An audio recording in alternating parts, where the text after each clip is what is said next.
Good evening to you all. कल जब हम एनजेएसी एक्ट को डिस्कस कर रहे थे तो एक प्रश्न उभर करके आया था और वह प्रश्न शैलेश की ओर से था कि एनजेएसी एक्ट पर सुप्रीम कोर्ट का जो निर्णय आया उस निर्णय में अनकॉन्स्टिट्यूशनलिटी के दो कंटेक्स्ट की चर्चा की गई। एक यह कहा गया कि न्यायपालिका की स्वतंत्रता और निष्पक्षता जो है वह मूल ढांचे का हिस्सा है, that is part of basic structure, and since it is part of basic structure and this provision is violative to that, so it is unconstitutional. एक कंटेक्स्ट ये था। दूसरी बात की गई कि it is against the basic spirit of separation of power. ये एक ऐसा पहलू था जिस पर मेरी भी नजर नहीं गई थी। अभी जस्ट आज मैं गुजरा इससे, एंड दैट वाज कन्विंसिंग, क्योंकि वहां पर सेपरेशन ऑफ पावर की जो बात की गई है इस पूरे के पूरे जजमेंट में,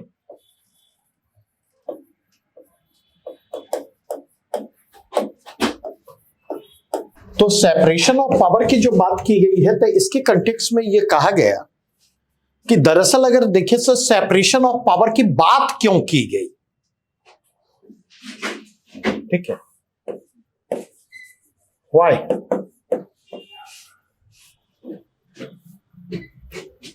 ठीक है, ठीक है। और दूसरी बात जो है, इस पर आजादी के पहले भी चर्चा होती रही।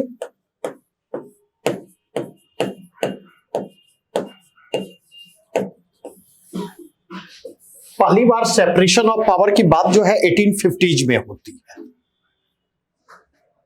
आजादी के पहले भी बात हुई और आजादी के बाद भी हुई।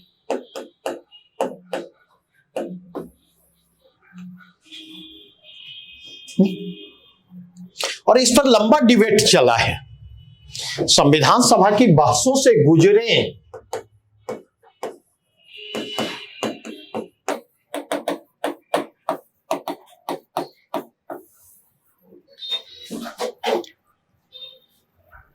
तो अगर उस जजमेंट से गुजरेंगे जो 2015 में एनजेएसी केस में आया है, तो पैरा 87 से लेकर के पैरा 91 तक सेपरेशन ऑफ पावर के इशू को डील किया गया है। और इस क्रम में जो अटॉर्नी जनरल थे, उस अटॉर्नी जनरल का जो सरकार के पक्ष का प्रतिनिधित्व कर रहे थे, तो उनका कंटेंशन यह था कि जो इंडिपेंडेंस ऑफ जुडिशियरी है, इंडिपेंडेंस एंड इंपार्शियलिटी ऑफ जुडिशियरी की जो हम बात करते, न्यायपालिका की स्वतंत्रता और निष्पक्षता की जो हम बात करते हैं, तो उस स्वतंत्रता और निष्पक्षता का जो संबंध है वह अपॉइंटमेंट ऑफ जजेज से कोई संबंध नहीं है। यह सरकार का पक्ष था, क्योंकि यह तर्क दिया गया कि स्वतंत्रता और निष्पक्षता की बात वंस जजेज का अपॉइंटमेंट होता है उसके बाद यह मसला उभर करके सामने आता। लेकिन जुडिशियरी ने सरकार के इस कन्नोटेशन को खारिज किया और उन्होंने जो बात बतलाई, जो डिटेल उन्होंने, मतलब 1850s में जो सेपरेशन ऑफ पावर की चर्चा भारत में शुरू हुई, तब से लेकर के कॉन्स्टिट्यूएंट असेंबली में जो डिबेट चला है इस पर, उसका विस्तृत हवाला देते हुए कहा कि दरअसल सेपरेशन ऑफ पावर की बात ही की गई थी। इसका पर्पस क्या था? कार्यपालिका के हस्तक्षेप से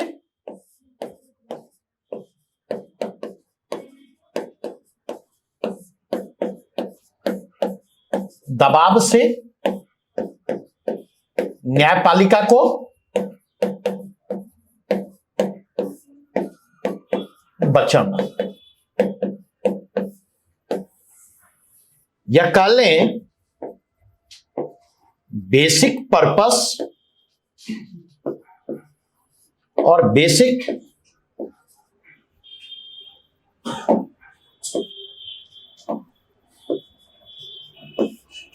पर्पस और basic spirit of separation of power, कि कैसे न्यायपालिका को कार्यपालिका के हस्तक्षेप से बचाया जा सके।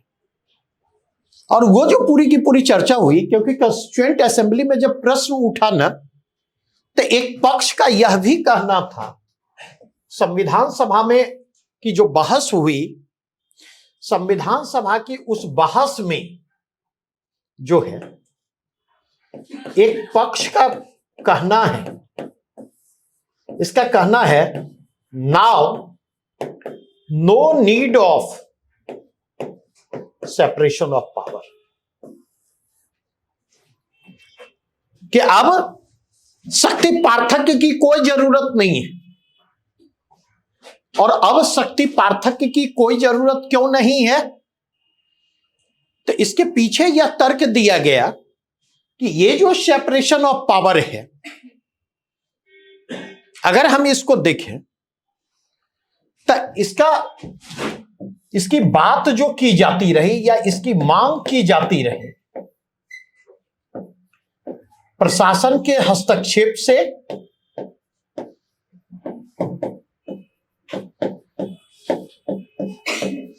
न्यायपालिका की रक्षा के लिए।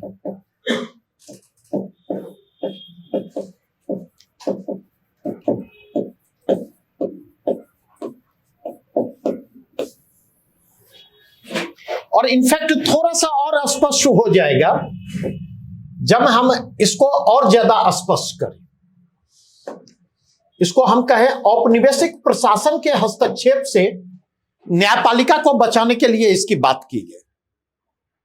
और यह कहा गया कि अब तो आजाद भारत का प्रशासन है,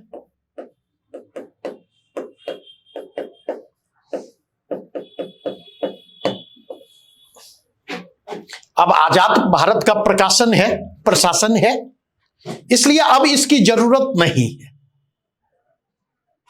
नहीं, लेकिन एक दूसरा पक्ष था,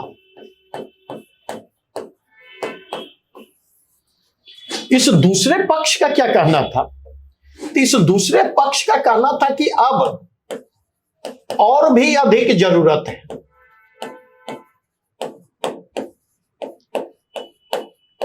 अब सेपरेशन ऑफ पावर की और भी अधिक जरूरत है, यह जरूरत पहले से कहीं अधिक।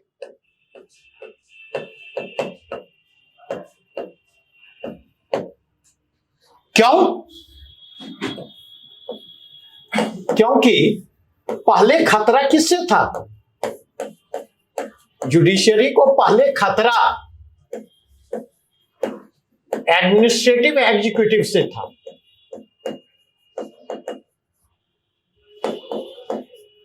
लेकिन अब अगर बात की जाए, यह खतरा जो है और बढ़ा है। यह खतरा एडमिनिस्ट्रेटिव एग्जीक्यूटिव से भी है और यह खतरा पॉलिटिकल एग्जीक्यूटिव से भी है।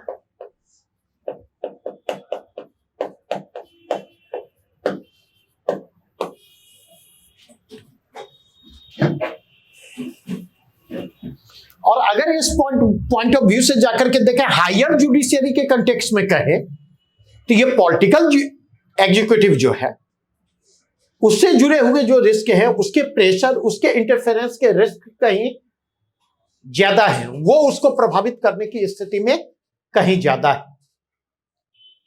और अगर इस कंटेक्स्ट में जाकर के देखें, उस समय डॉक्टर अंबेडकर ने इस मसले को उठाया था कॉन्स्टिट्यूएंट असेंबली के डिबेट में,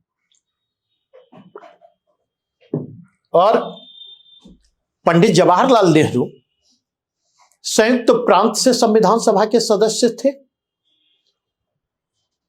और दोहरी भूमिका में थे कॉन्स्टिट्यूएंट असेंबली में। एक कॉन्स्टिट्यूएंट असेंबली के मेंबर की भूमिका में थे and at the same time अगर आप जाकर के देखें तो वो भारत के प्रधानमंत्री भी थे और सरकार के पक्ष का भी प्रतिनिधित्व कर रहे थे। और पंडित जवाहरलाल नेहरू ने उस डिबेट में अपना पक्ष रखते हुए डॉक्टर अंबेडकर से सहमति जाहिर की थी और डॉक्टर अंबेडकर से सहमति जाहिर करते हुए उन्होंने सेपरेशन ऑफ पावर के पक्ष में अपना पूरा का पूरा स्पीच दिया। क्या जरूरत है, क्यों जरूरत है, इस पर उन्होंने विस्तार से चर्चा की। और अगले वक्ता के रूप में जो थे उन्होंने विस्तार से बतलाया कि अब तक के आजाद भारत के हमारे अब तक के जो अनुभव रहे उन अनुभवों का हवाला देते हुए कहा कि किन किन राज्यों की सरकारों ने जुडिशियरी पर प्रेशर क्रिएट करने की कोशिश की और जुडिशियल अफेयर में इंटरफेयर करने का प्रयास किया। और उसी के कंटेक्स्ट में उन्होंने यह बतलाने का प्रयास किया कि क्यों सेपरेशन ऑफ पावर को इंश्योर करना यह नीड ऑफ टाइम में है। बातें ये स्पष्ट हुई। तो अब अगर इसके कंटेक्स्ट में हम जाकर के देखें तो जुडिशियरी का यही कहना था कि अगर आप जाकर के देखें शब्द है कंसल्टेशन आर्टिकल 124(2) में परामर्श।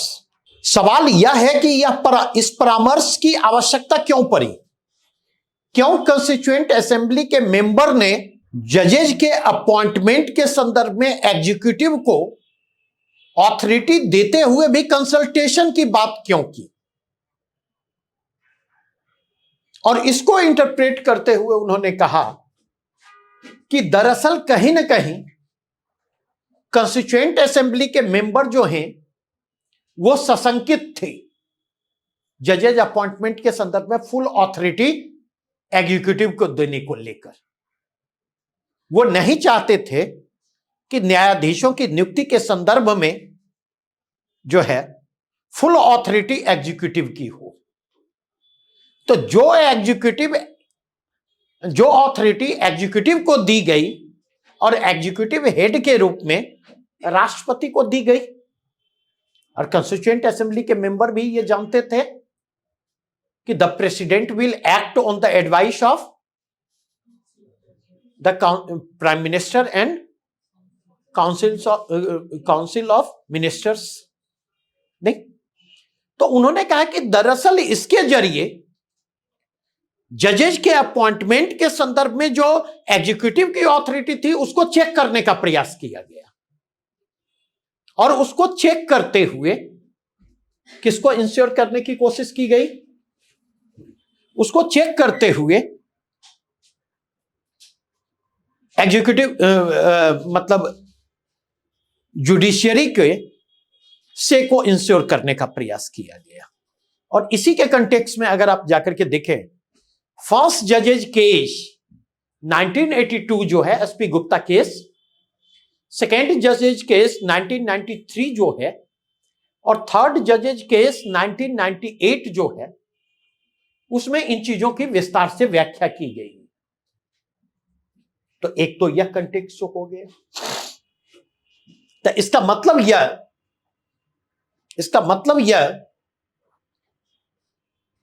कि कहीं ना कहीं ऐसा कोई भी प्रयास जो जुडिशियरी की ऑथोरिटी को रेस्ट्रिक्ट करता है जजेस के अपॉइंटमेंट के कंटेक्स्ट में और एग्जीक्यूटिव की ऑथोरिटी को विस्तार देता है, ऐसा कोई भी प्रयास जो है सेपरेशन ऑफ पावर थ्योरी के जो बेसिक स्पिरिट है और उसका जो इवोल्यूशन है उसके इवोल्यूशन के अगेंस्ट जाता है।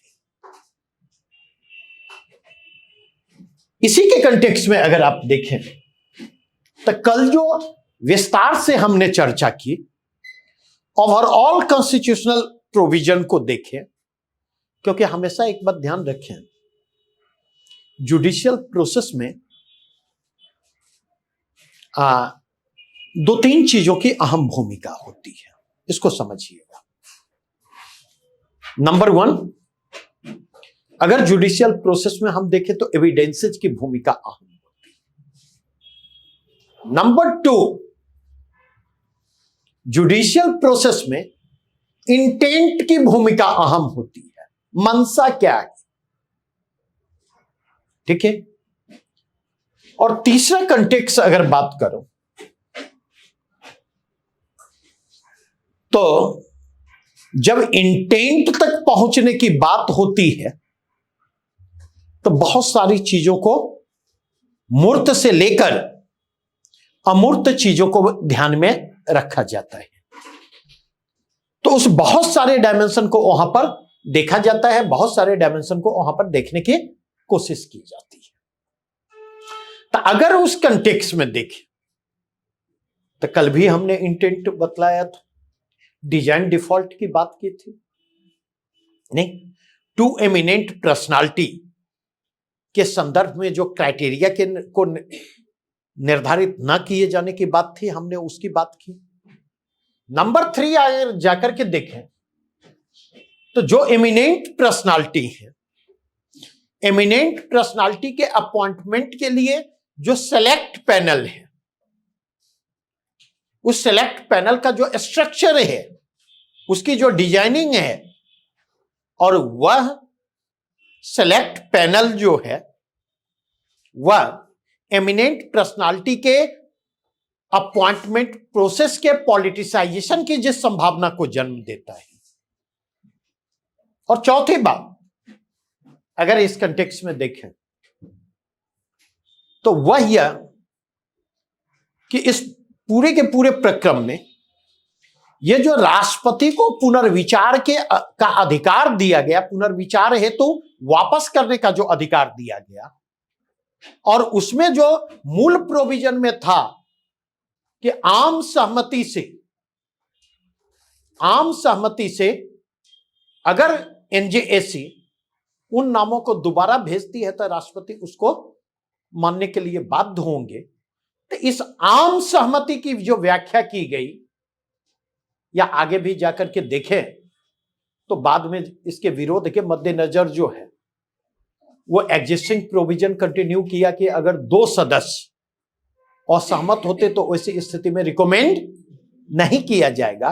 तो इसकी जो व्याख्या की गई, इसके आधार पर एग्जीक्यूटिव के इंटेंट, मॉडिफाइड इंटेंशन को आइडेंटिफाई किया गया, और इसी के कंटेक्स्ट में इसे सेपरेशन ऑफ पावर थ्योरी के वायलेटिव माना गया। ये बातें स्पष्ट हुई। अब अगर इसके कंटेक्स्ट में देखें तो सुप्रीम कोर्ट का यह इस पूरे प्रोसेस में यह कहना था कि independence and impartiality of judiciary जो है वो मूल ढांचे का हिस्सा है, ठीक है। और independent and impartiality of judiciary का जो है संबंध अपॉइंटमेंट ऑफ जजेस से जाकर के जुड़ता है। तो अगर जजेज अपॉइंटमेंट प्रोसेस अगर एपॉलिटिकल नहीं है तो ऐसी स्थिति में क्या होगा? तो अगर वह एपॉलिटिकल नहीं है, अगर तो जजेज अपॉइंटमेंट प्रोसेस का पॉलिटिसाइजेशन होगा, राजनीतिकरण होगा, और उसका एडवर्स इंपैक्ट किस पर पड़ेगा? तो उसका एडवर्स इंपैक्ट पड़ेगा जुडिशियल इंडिपेंडेंस पर, न्यायपालिका की स्वतंत्रता और निष्पक्षता पर। और इस कंटेक्स्ट में देखेंगे तो जो अटॉर्नी जनरल के कॉन्नोटेशन थे उसको सुप्रीम कोर्ट ने खारिज किया। तो ये डायमेंशन इससे जुड़े हुए थे। तो इस डायमेंशन को केवल यहीं तक नहीं रखें, क्योंकि ये जो स्पेसिफिक पहलू आज हमने सेपरेशन ऑफ पावर से जुड़े हुए जिन पहलुओं पर चर्चा की एनजेएसी केस के कंटेक्स्ट में, इन पहलुओं पर पहले हमारी आपकी कभी चर्चा नहीं हुई, नहीं। लेकिन इस इवोल्यूशन का इस्तेमाल हम कहां पर ले जाकर के करेंगे? इस इवोल्यूशन का इस्तेमाल जब भी हम सेपरेशन ऑफ पावर को डील करेंगे, ठीक है, तो वहां पर इस इवोल्यूशन का हम इस्तेमाल करेंगे। कोई डाउट, कोई प्रश्न पूछ सकते हैं।